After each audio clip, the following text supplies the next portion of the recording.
The Japanese Interlude, presented by Group 10. Nika Perlin A. De Silva, Francis Ann Delgado, and Joe, our Korean classmate. A trick plan. Japanese sent Admiral K. Nomura to Washington to give the proposal to the Secretary of State, namely Corderhall.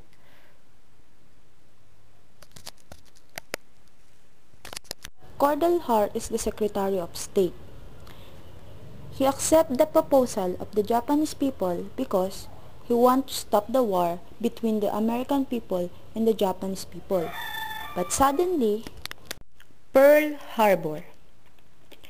After the time when the Japanese gave the proposal, early morning of December 7, 1941, Hawaiian time, the Japanese bombers surprised Pearl Harbor.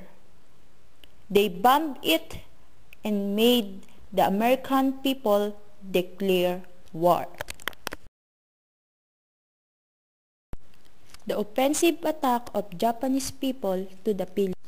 The occupation of Japanese to Manila. Francis, I have a problem. I will going to report on Friday about the Japanese occupation, but I didn't know how the Japanese invade the Philippines. So I can help you with that. Oh, can I ask you some question? Yeah, sure. How fast is the Japanese occupation here? The Japanese, they launched their attack so fast. Just 10 hours after they attack the Pearl Harbor, they go here in the Philippines.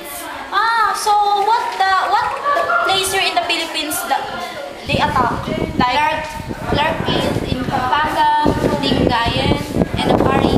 So they make the bombing very fast, or they start bombing today, then tomorrow, or starting today, next month, next.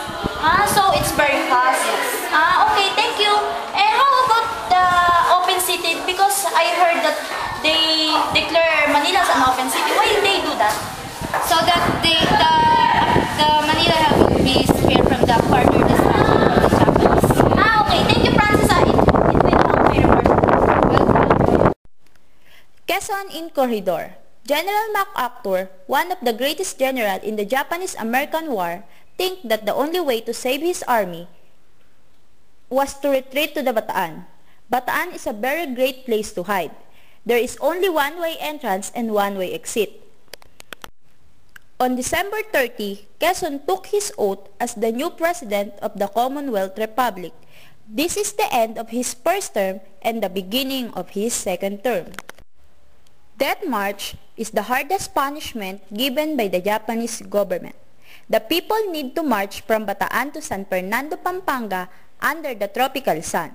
Those who could not march because of physical weakness were shot down or bayoneted.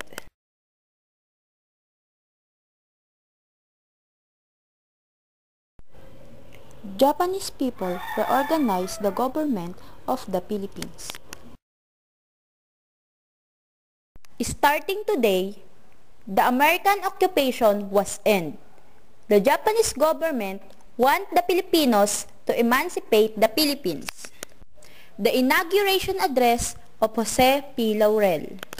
I am sure our people will rise as one to meet the challenge. We shall encounter difficulties greater than any we have ever faced in our national history. We shall have to adapt ourselves to strange stimuli of new environment and undergo the travails of constant adjustment and readjustment. God helping us, we shall march with steady, resolute steps forward, without doubt, vacillation of fear. There shall be no turning on the way, no desertion from the ranks, no struggles left behind. Together we shall work hard, work still harder, work with all our might, and work as we have never worked before. The Puppet Republic.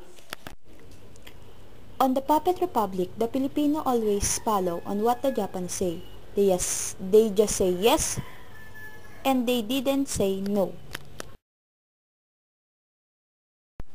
The social status of Japanese people to the Filipino people.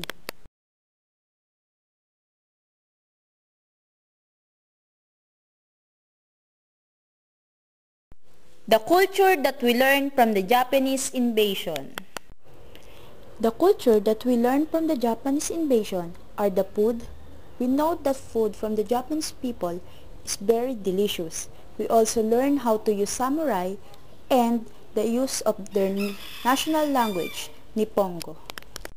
I hope you get something from our presentation. I hope who will ever watch this video, you can get something to be learned. We do our best to make it beautiful and creative.